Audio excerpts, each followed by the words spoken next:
Let's move forward on this chapter.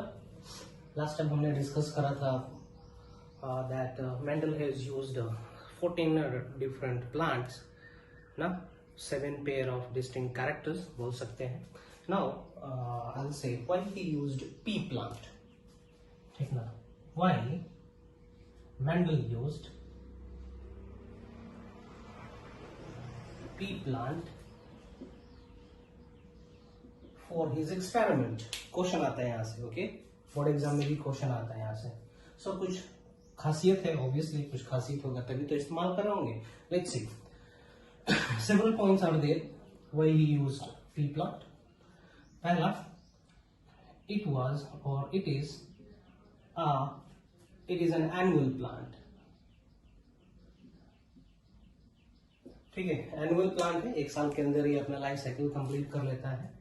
ठीक ना, has short life cycle. Life cycle बहुत छोटा है. Produces large number of progeny.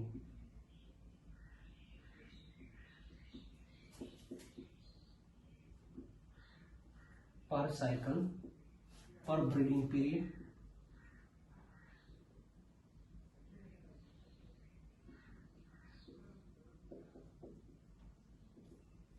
Okay, has distinguishable characters and trait. ठीक ना, distinguishable character और trait इसके पास था है. Next, has bisexual flower. Bisexual flower है, कहने का मतलब फ्लावर के अंदर male gamete producing organ as well as female gamete producing organ दोनों प्रेजेंट है ना. एट द सेम टाइम यदि कोई एक फ्लावर को हम मेल बनाना चाहते हैं या फिर कोई एक फ्लावर को फीमेल बनाना चाहते हैं by the process of emasculation, it can be done, है ना. Bisexual flower, control breeding was quite easy.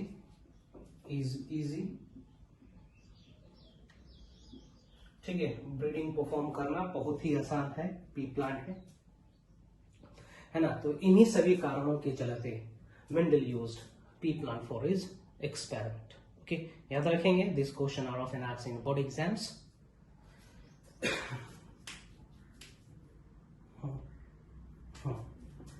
has 7 chromosome,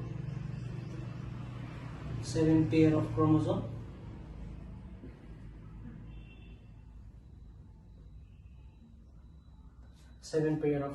That is n is equal to 7 and 2n is equal to 14. याद रखें, कभी कभी question आता है, what is the ploidy of pea plant? It is diploid. What is 2n is equal to? 2n is equal to 14. ये तो हो गया कि भैया मेंडल साहब ने क्यों यूज करा था P plant. Now why the Mendel has succeeded in his work? The next will be question, है ना. 1850s 56 के आसपास, ठीक है, उतने एडवांस टेक्नोलॉजीज थे ही नहीं. Beside that, how Mendel made his journey, made his way. ठीक ना, reason behind the success of Mendel. Okay, reason behind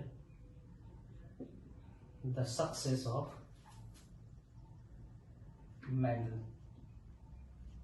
भले नहीं इनके काम को उस समय के लोग ना जानते हो, today everybody knows the Mendel's work. ठीक ना. So several reasons were there. सबसे पहला, he used statics and mathematics, mathematical logic, statistical data उन्होंने यूज करा था. Statics and mathematical logic.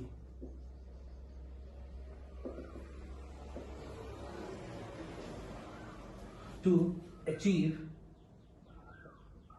or predict results, ठीक ना। दूसरा, he kept his reading accurately,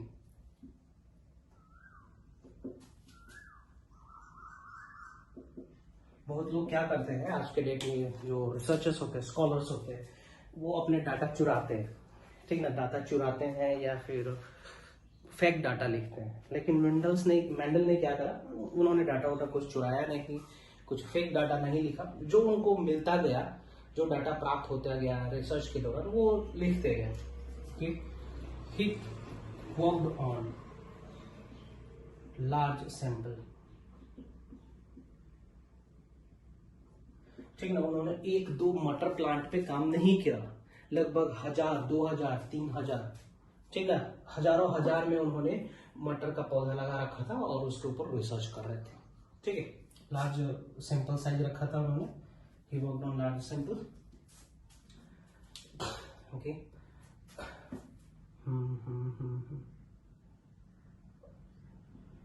he was quite lucky, ठीक ना। उन्होंने मटर के पे काम कर रहे थे वो, सो क्वाइट लकी बोल सकते हैं, क्योंकि मटर में जो जीन था, 7 जीन था, और जो कैरेक्टर उन्होंने सिलेक्ट कर रखा था, वो बहुत ही आसान और बहुत इजीली उनको रिजल्ट मिलता चला गया, ठीक ना। मेंडल ने हॉकवीड पे भी काम करने की कोशिश करी, लेकिन रिजल्ट नहीं आ पाया, जैसे पी पे आता था रिजल्ट, ठीक ना, हॉकवीड में नहीं आता। हॉकवीड में वही आपका पार्थिनोकार्पी वाला प्रॉब्लम था, इसलिए हॉकवीड में उन्होंने रिसर्च करना बंद कर दिया था, है ना।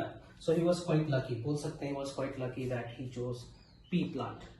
तो ये मेन ओरिजिन है कि उन्होंने स्टैटिक्स और मैथमेटिकल लॉजिक यूज करा था रिजल्ट प्राप्त करने के लिए, लार्ज सैंपल रखा था, ओके, एक्यूरेटली रखा, उन्होंने मैथ्स यूज करा था, okay. Now next question is, why the Mendel work was not recognized at that time? Mendel के काम को लोगों ने सराहा क्यों नहीं उस समय, ये भी एक बहुत बड़ा क्वेश्चन आता है, ठीक है। So let me give some reason why Mendel work was left unrecognized. Why Mendel work was left unrecognized at that time, ठीक ना। मेंडल्स ने जो काम करा था, जो प्रिंसिपल्स दिए थे उन्होंने एक जर्नल में पब्लिश कर रहा था, ठीक ना। बर्नौ सोसाइटी नामक एक जर्नल है, उसमें उन्होंने पब्लिश करने के बाद सबमिट करा था रिव्यू के लिए, है ना। सो उनका पेपर अनलकीली दूसरे साइंटिस्ट ने देखा नहीं, अप्रूव नहीं किया, है ना। सो इसलिए उनका काम, और हाँ, बहुत लोगों को समझ में नहीं आ रहा था कि Mendel what he was trying to explain, है ना। तो इसीलिए उनका काम अनरिकॉग्नाइज्ड रह गया। लेकिन जैसे ही साइकोलॉजी में डेवलपमेंट हुआ, माइक्रोस्कोप में डेवलपमेंट हुआ इन 1905, 06, तब उनके काम को धीरे धीरे लोगों ने समझना शुरू कर दिया। Why Mendel work was left unrecognized.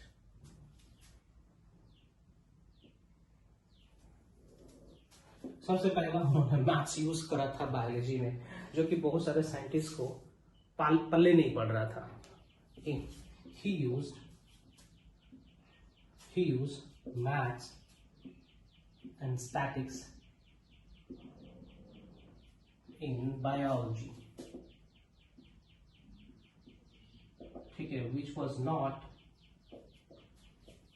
accepted by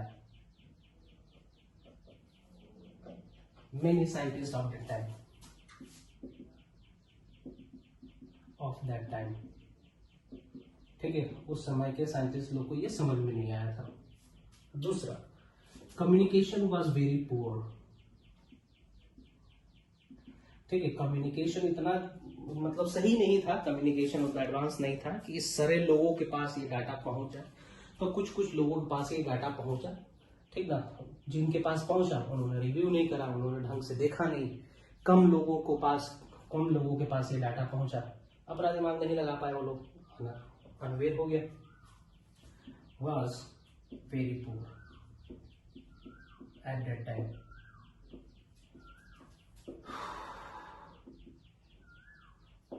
next, ठीक ना, जब उन्होंने अपना पेपर पब्लिश करा था, सो उस समय चार्ल्स डार्विन के काम पे लोग ज्यादा ध्यान देते थे, ठीक ना, वो डार्विन्स का उस समय प्रचलन था, ठीक ना, at that time everyone was busy on the work of Darwin, ठीक है। चार्ल्स डार्विन उस समय बहुत फेमस हो चुके थे, तो सब लोग उन्हीं को फॉलो करते थे, है ना, उन्हीं को फॉलो करते थे, और इसीलिए इनका काम ऐसे ही रह गया, है ना। तो ये कुछ रीजंस था जिसके चलते मेंडल्स का काम अधूरा रह गया या फिर लोगों तक नहीं पहुंच पाया, है ना। चलिए अब आते हैं मेंडल्स के प्रिंसिपल्स पे, so as I said, Mendel worked on pea plant for 7 years and gave certain principles. He gave altogether 5 to 7 principles. I'm writing some of the principles. ठीक ना, आगे चल के कार्ल्स कोरिन्स ने उन प्रिंसिपल्स को कन्वर्ट कर दिया लॉस में। कार्ल्स कोरिन्स ने कुछ प्रिंसिपल्स को लॉ की उपाधि दी, ठीक ना। सो मेंडल कितने सालों तक काम करा था? Mendel work for 7 years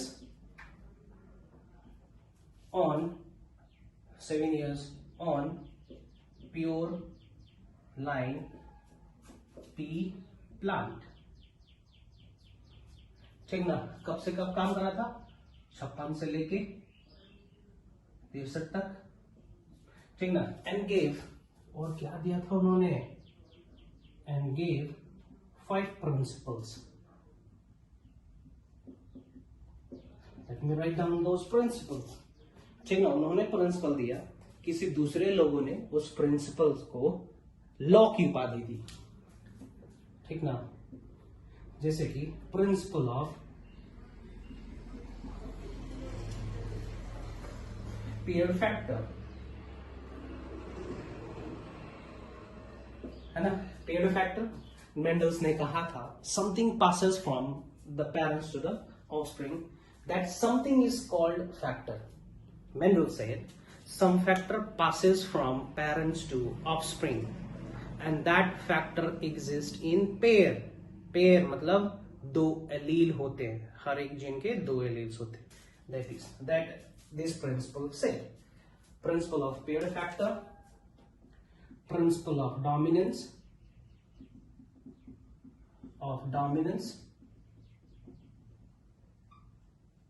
the third principle of segregation,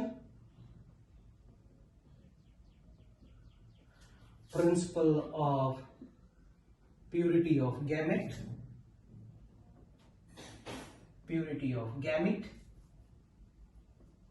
and the last one, principle of independent assortment.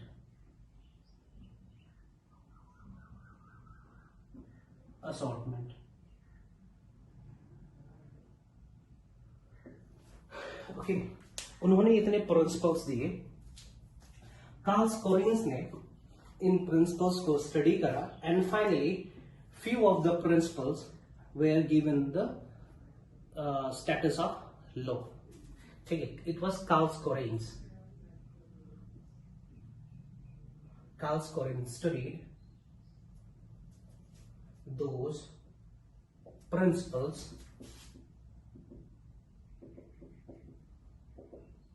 and he gave the status of law to few of the main principles, ठीक है। सो Carl's कोरिन्स ने इन पांचों principles में से कुछ principles को select करा और लॉ की उपाधि दी।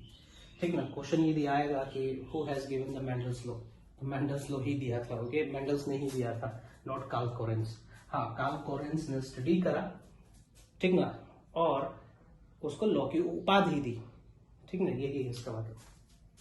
जो पहला लॉ था, law of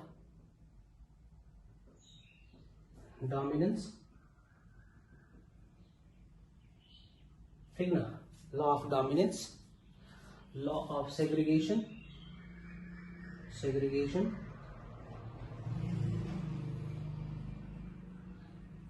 and the third one, law of independent assortment, law of independent assortment,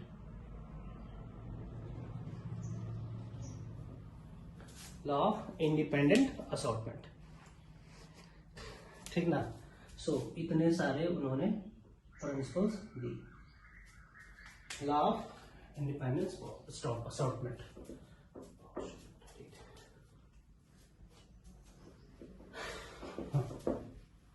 Now I'm gonna start with the very first law, that is law of dominance. What the law of dominance is? Law of dominance क्या कहता है? Law of dominance states that only the dominant allele out of to express its character, whether it is present in homozygous condition or heterozygous condition. Law of dominance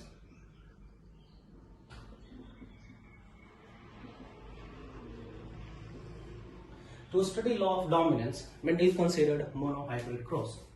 उन्होंने क्या consider करा? Monohybrid cross consider करा उन्होंने। ठीक है, monohybrid cross consider करा। सो let मी से the definition from monohybrid law of dominance states that, क्या कहता है? It states that only the dominant allele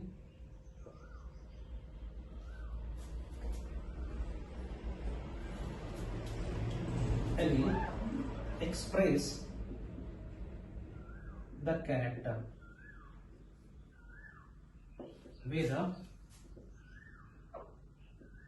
present in homozygous or heterozygous condition।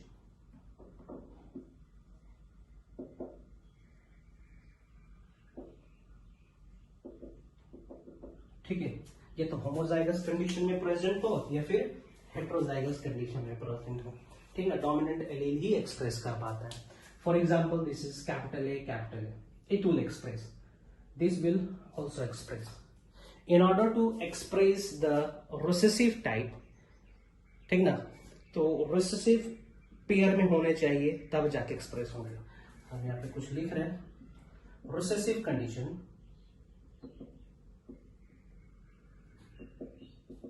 can express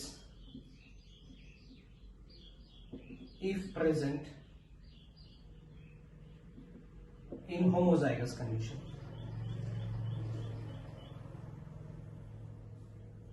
ठीक है, homozygous condition में present है recessive, then only it can express like this।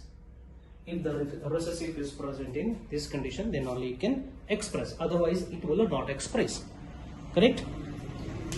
Now I'd love to say something about this law of dominance. This law of dominance was not or is not universal।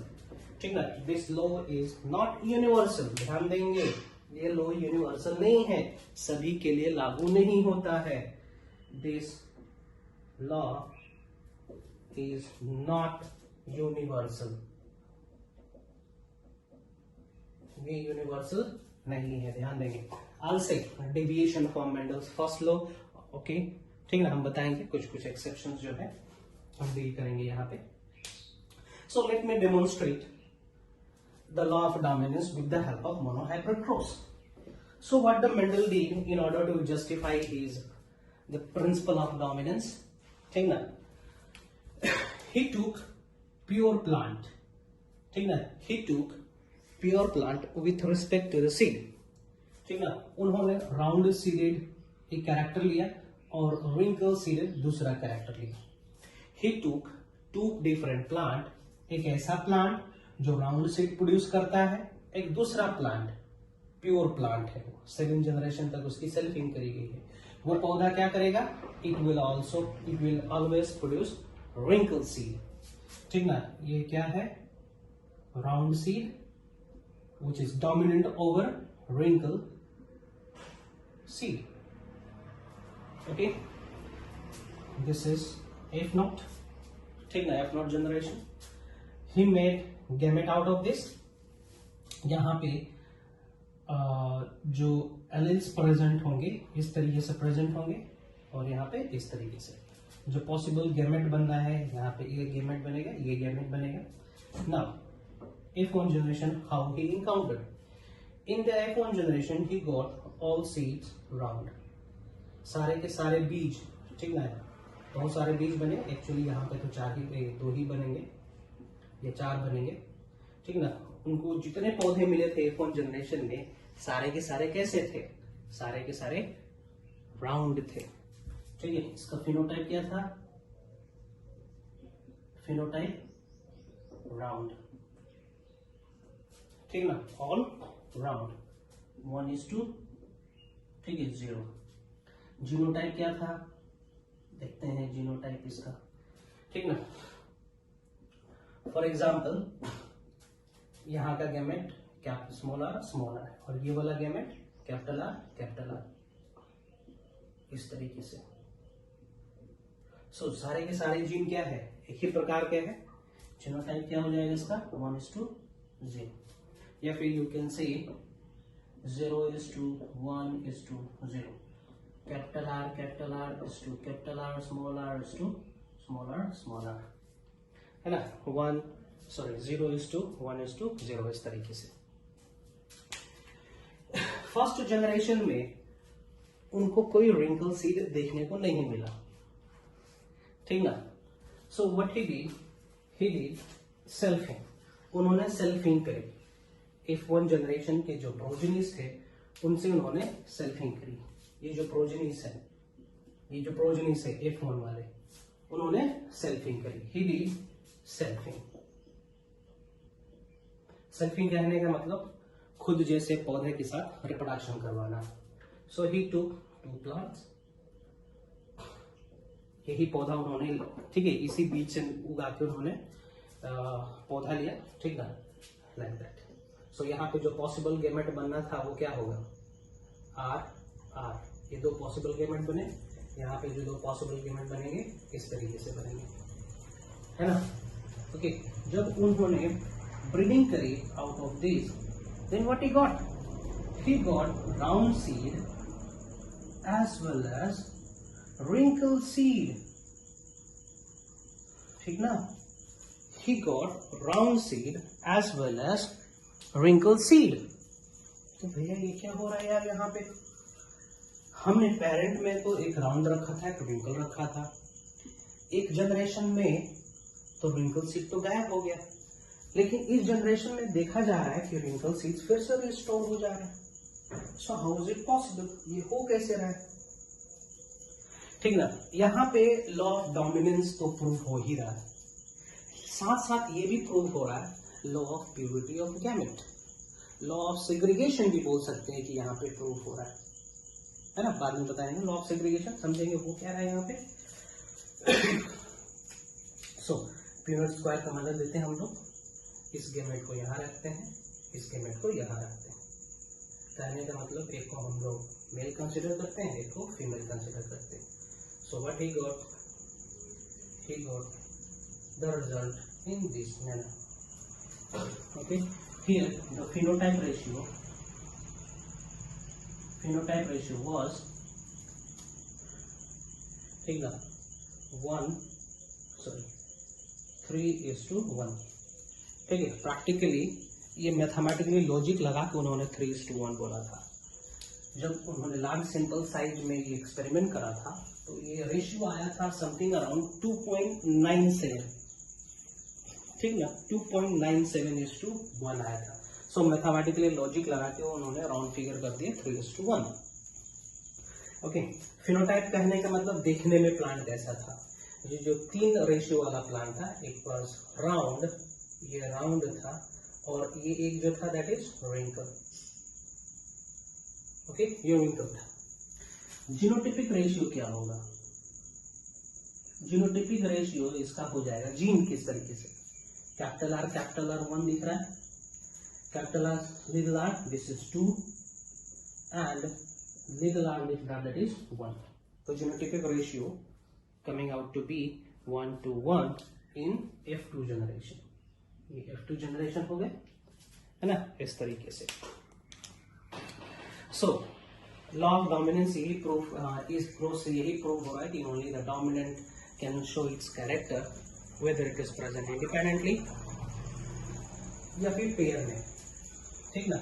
और recessive express कर पाएगा अपना character जब present होगा double case, ठीक ना. तो ये रहा आपका law of dominance which is stating that only the dominant allele can express his character whether present independently or in pair.